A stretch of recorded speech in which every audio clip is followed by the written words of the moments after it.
My name is Haris Floridis, Division Head of Business Consulting Services, and I'm here with Spiros Anemogiannis, Senior Pre-Sales Consultant, to present a demo of the Absolute IT Monitoring as Service. Spiros had a leading role in the design and implementation of the solution, and he will drive us through and provide insights on the 6 topics. Spiros, if you can share your screen. Yes, I'm sharing my screen now. Go to the next slide. The 6 topics that we'll see will cover through the demo. As we see here in the slide, with Spiros, we'll talk on the design and architecture of the solution. We'll cover the security aspect. We'll see the different available dashboards that have been prepared. And we'll also go through the different alerts and the workflows being supported by the system. Now, moving to the first slide, the first question about Spiros. This service, the Absolute IT Infrastructure Monitoring, is designed to support the complete IT infrastructure landscape of an organization. Can you provide us with some insight on how this can be accomplished? What systems, services can this solution monitor? And we would also like to know how it can support organizations running hybrid models with on-premise and also cloud environments. Yes, sure. Good morning from me, and I would like to thank you all for joining us today. So let's talk a little bit briefly about the architecture of the service. This service was designed to be consumed as a cloud service, as Pampos also mentioned already, with focus on security and, of course, simplicity and scalability in order to accommodate many customer environments with no issues on performance, on security, and whatever issues may occur from the architecture. So this distributed architecture is it has the following components. The main component is the proxy server, which is a software that we install in each customer premises. And this proxy gives us several advantages. The most of monitoring functionality is executed within this proxy server, and the proxy server itself has limited communication with our monitoring service at our Logicom data center. This approach is giving us several advantages. First of all the data metrics, polling and gathering is performed locally inside the customer premises from the local proxy. So in this matter, we don't have any burden on the bandwidth of the communication between the target devices and our monitoring service, because all the polling and data gathering is performed locally inside the customer beside the firewall. And then all the data are forwarded in a secure way, in a bulked and compressed way back to our system on the data center. The second advantage of this distributed architecture is, of course, the security advantage that gives us, because in the firewall, we don't have to open connections to every target device, but just one secure connection from the proxy server to the monitoring service. Finally, the distributed architecture gives us the opportunity to have a redundancy plan in case of the internet connection is down or there is a failure on the one connection. In that case, all the data gathered by the proxy are stored and cached locally. And when the one communication is back up, the proxy again sends the bulk data back to the service, so we don't lose any data for a particular type. This distributed architecture is clearly also help us to provide higher scalability and separation of data for every site that the customer has. And the only thing, again, as we mentioned, we need to install is the proxy server and also the agents. So speaking of the agents, how the monitoring works. Basically, we start with the data collection on the left side of the screen inside the customer's data center. There are two ways to gather data. One way is, as we mentioned already, with the agents installed on the target devices. The agent is a very small software with a small footprint. It supports all operating systems known today. So there are no compatibility issues whatsoever, or any performance issues that you may be worried about.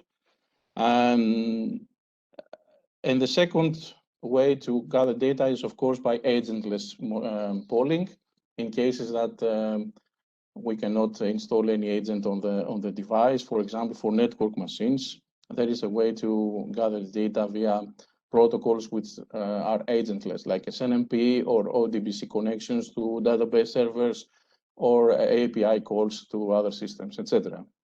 So these data are gathered, as we said, to the proxy, and then the proxy sends the data to the main data analysis server in our hosted data center, and there the data are analyzed and processed.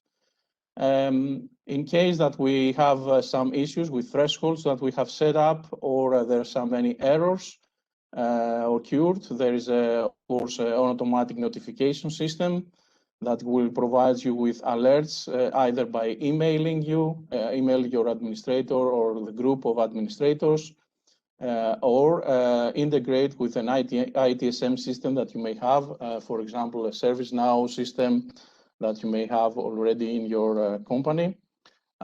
So they're going to be also a chance to open a ticket onto the ticketing system automatically through our system, from monitoring service. Then the data are, of course, stored to the data repository to keep historic data, give us the opportunity to provide the trend analysis and historic reports, and also provide the data to our graphical user interface, which is a modern dashboard-based web interface, which provides nice ways to visualize the data and get a good idea of what's going on in their system. And we're going to see that live in a while. As Pampus mentioned, this service is a unified infrastructure monitoring service. That means that it covers a broad range of technologies and infrastructure, starting with networks, supporting major brands like Cisco, Checkpoint firewalls, HP switches, and Aruba devices, for example. Then, of course, we have the servers, supporting, of course, physical and virtual servers in various hypervisor platforms. We have the opportunity to monitor also infrastructure that resides in the cloud, like AWS or Azure applications. That means that we have some ready-made monitoring templates for well-known applications like Exchange Server, like SharePoint, for example, that we can also monitor. The services means that we can also, if we have an agent on the machine, we can monitor the status of critical services that were critical for you, and we can monitor if the service is down to raise an alarm, or perhaps run a script to start the service again. Web monitoring. This is a very nice opportunity for me to give you an idea of a use case scenario here regarding web monitoring. This is about the ability we have to create some synthetic monitoring. That means that we can, the system can personate a user accessing your website and provide back information about how long it took for the site to load, if the site was loaded correctly, and if it was available, of course. So it will give us a good knowledge if something is wrong with a website that we are serving to our customers, even before a customer notices. And this is a real nice use case to consider.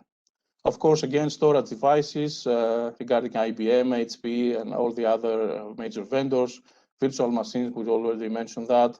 Java applications means we can also monitor and give information about metrics regarding application servers of Java, like JBoss or WebSphere, etc. And of course, databases with IBM databases and Oracle and SQL database as well. Okay, now going to the second. Excellent, Spiros. Thanks, and very well explained. Moving now to the second topic, security and data protection. I believe that one of the major areas of concern when moving a new service to cloud is related to cybersecurity matters. Spiros, can you explain the security controls that have been designed, implemented to safeguard this service? How can we feel confident and comfortable that this service is being protected by the best security practices?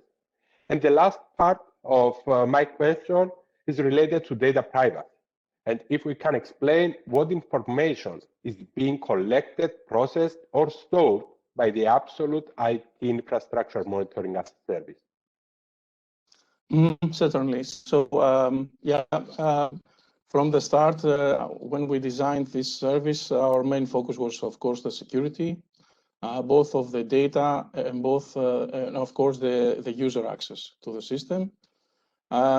This service is a multi-tenant environment, meaning that every user will see, of course, only its own data whatsoever. There were many security audits conducted by qualified cybersecurity experts. So we try to get all the data feedback back from these security audits to further strengthen our service. We have continuous security monitoring, of course, in our premises with all the technology that Logicom Solutions has and the expertise in our teams. We have implemented strong authentication controls, both for the data gathering and also the user access, which will require multi-factor authentication to log into the visualization system, to the graphical user interface. And of course, the service is hosted in a data center which is ISO 27001 certified, as all the company is. So I think that we keep constantly doing whatever is possible to secure the platform. And also about your question about the kind of data that we're gathering. The data we're gathering are clearly performance monitoring data. We don't have the need, and of course, we don't gather any critical data or personal data that might affect the security. Plainly and clearly, only performance data is gathered and stored in the system. Very nice, Spiro. Yes. So it's only data that are do not include any sensitive information. Yeah, any private information. But regardless of the sensitivity of data being connected, indeed, the security controls implemented and have been what you have described now, I think, gives a strong confidence on how securely this service can be delivered.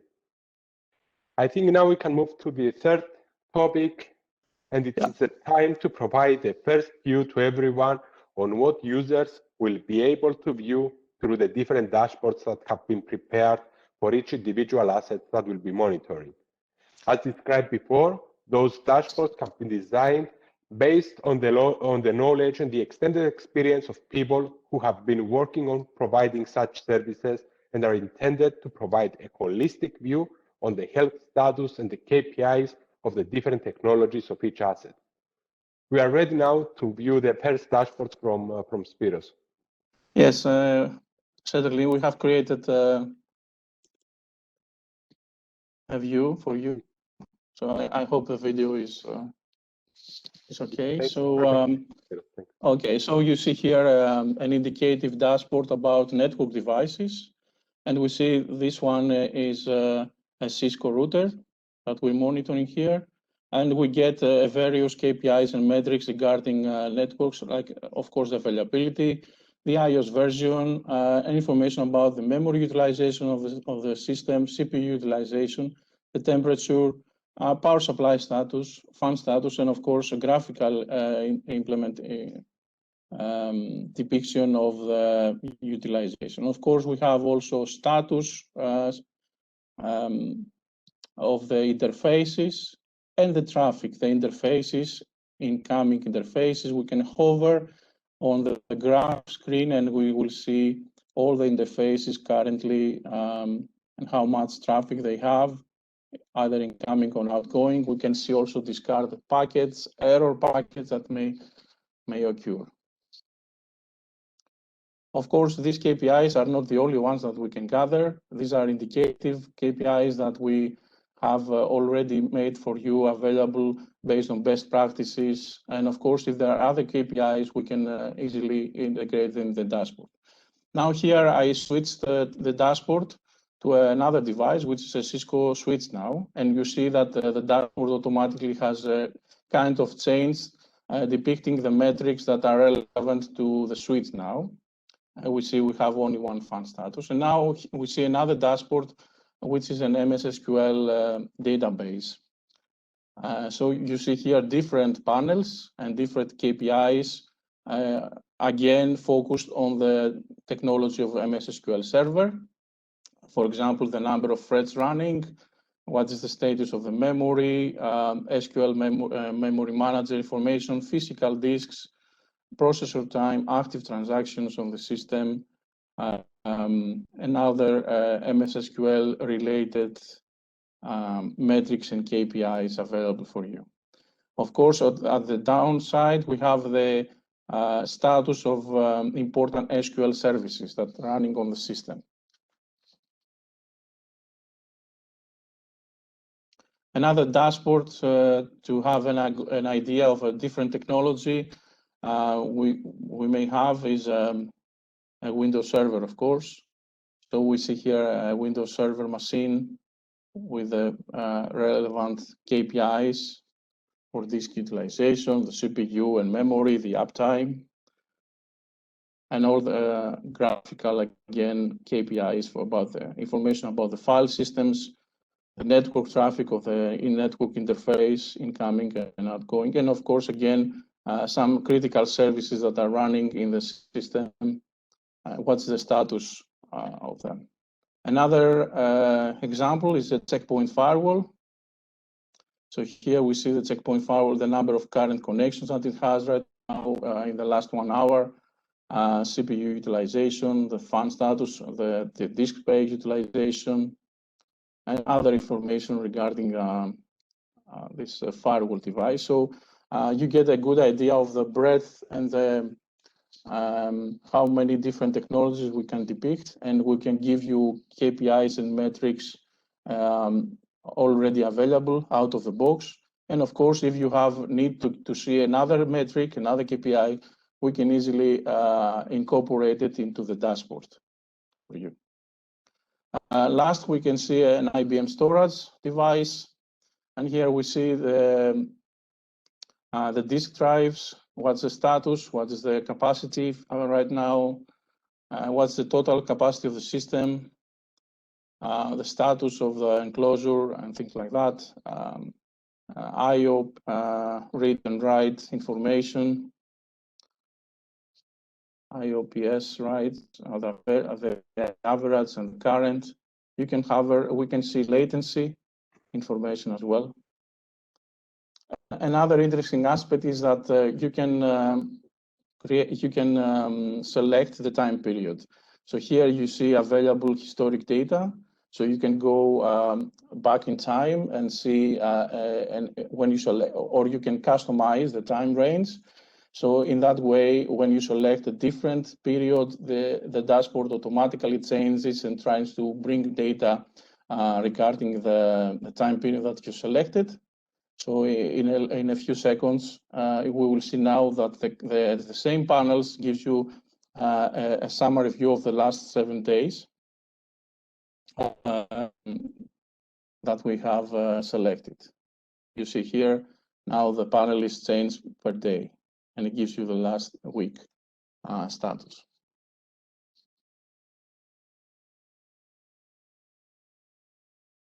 So that's it, to get an idea of different dashboards and what kind of metrics we can deliver. Thank you, Spiros. We see how important it is to have a single pane of glass to monitor all our IT assets of our organization. And one more question, Spiros. We understand, and you have briefly explained that currently the solution covers and supports the vast majority of systems that most organizations have. Now, in case or if a customer has a system or a service which is not being currently supported, is there a process to examine how we can support those additional assets as well? Yeah, sure. As we said, we are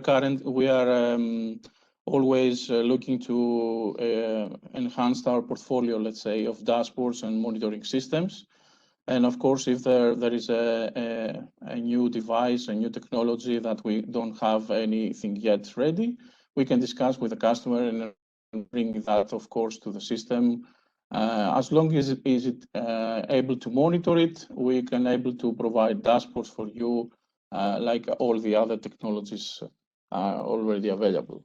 But we are in the process of constantly upgrading and our portfolio, let's say, of dashboards. And I believe the vast majority is already being covered. Yes. Now, yes. Now moving to the next slide. And going through the list of attendees, Spiros, I can see that you have people with different roles, some of which may not have or need to have a strong technical background.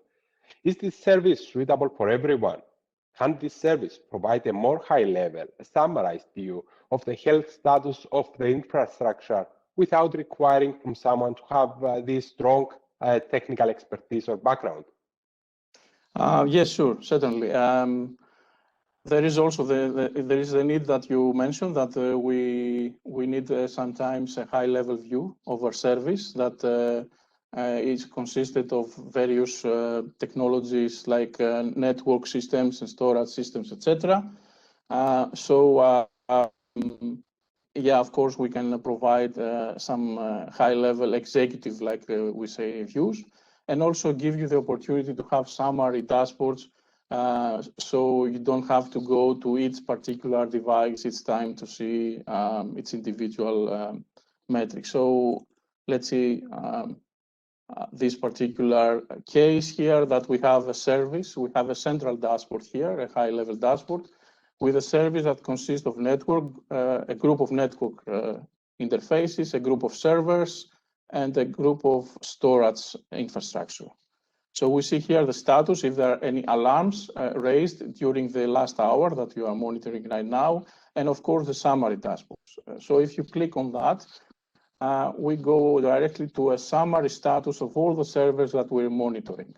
So here we see a summary and the top 10 interfaces from all the servers that we monitor, not just the one server that we were seeing in the last session we had.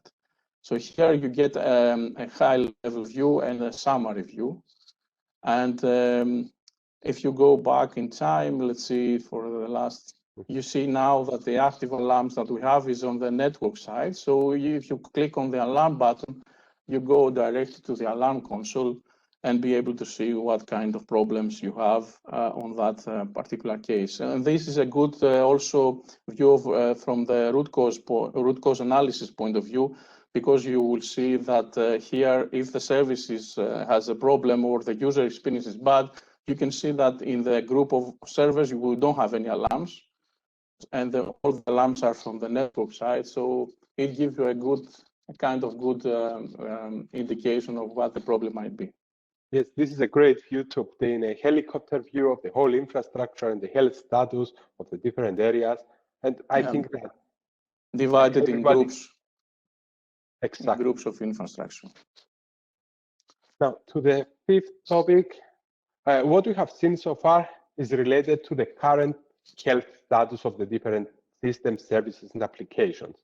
However, many organizations need to conduct different capacity management exercises throughout the year, or at least once a year, to review the usage, performance, and to properly plan and manage their future upgrades. How this solution can support this process? I mean, the capacity management process that different organizations need to conduct. Does it provide insights on historic data, which can be used from an organization to examine the behavior of the different systems that are being monitored? Yes, of course, because we have the data, the historic data stored in our system, we can easily provide trend analysis and also reporting for the customers. Either give the report to some executive or to the management, or use the report for capacity planning, let's say.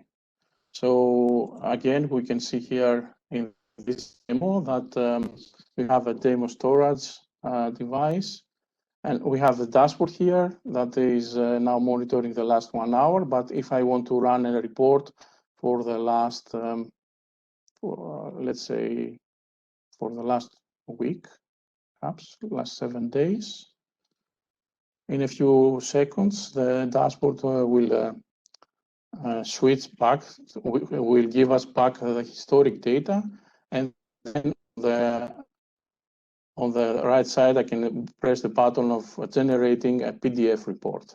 So this is the PDF report to give you an idea how it will look like for the a weekly report that you can get and mail to your management or keep it for your records or planning regarding the capacity.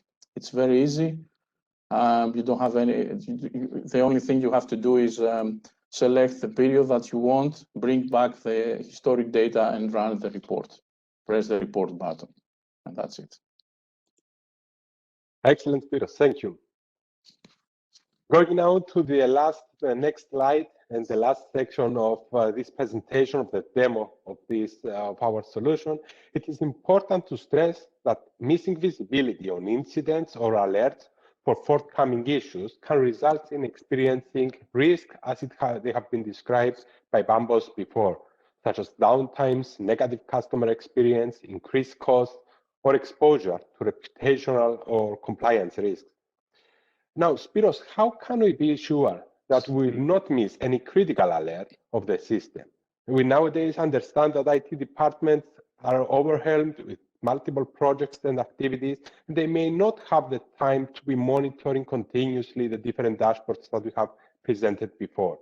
How can the system save their time without compromising the risk of not taking timely actions? Yes, of course, we are really well aware that most of the time the teams of the customers are not able to sit all day in front of the monitoring screen and see the dashboards or the alarms console. And what they really need is to be timely notified of a problem in the system and act in the way, or create a workflow which is pretty much automatic, running a script, for example, to start up a service that has been down, or reboot a server, for example. So our main goal is to create an automatic alerting service. And as we said, the alerting can be either to send an email to your teams or to individual administrator, or to integrate with any existing ITSM ticketing system. So I have a scenario here, a small scenario. Okay. So this is me. I received an email from the monitoring@logicom.net. This is the email address of our monitoring system, saying that there is a problem with the interface, which is been down. And this email provides me also information on when the problem started, what was the problem name, and yeah, you see here the monitoring@logicom.net is our mail, the name of the mail server. The problem name again, and which host this alarm fired from, the severity and other information. And important here is the ICT alarms link. So here, by pressing this link, it will automatically send me to the alarm console and be able here to see a little to have a little bit deeper look on the problem, how long this problem is running for 28 minutes, a small description, and then I have different options. I can acknowledge the problem, change the severity, close the problem, or run, for example, an automatic script on that. So this is a simple, real simple workflow and real simple alerting that we have developed. It is very important to have this alert and notifications being delivered directly to either the administrators' mailboxes or to the IT ticketing system, as they will not need. We ensure that they will not miss any critical alert, and they also can click to the link. I saw you had direct access to the portal. Is because you were already logged in? Yes, for the demo, yeah, I was already logged in, yeah. And the user will be able to view the details of the alert and take action, acknowledge and confirm that this has been resolved. Yes, and that console it will automatically, of course, synchronize with the backend system or the ITSM system. So whatever, from the time we close the ticket, the alarm here, the ticket will close also the ITSM. Excellent. So thanks a lot, Spiros. That was the last topic. Yep. That was the last topic of this demo for the Absolute IT Monitoring as a Service. We are looking forward to working with you for the implementation and provides more information about our solution.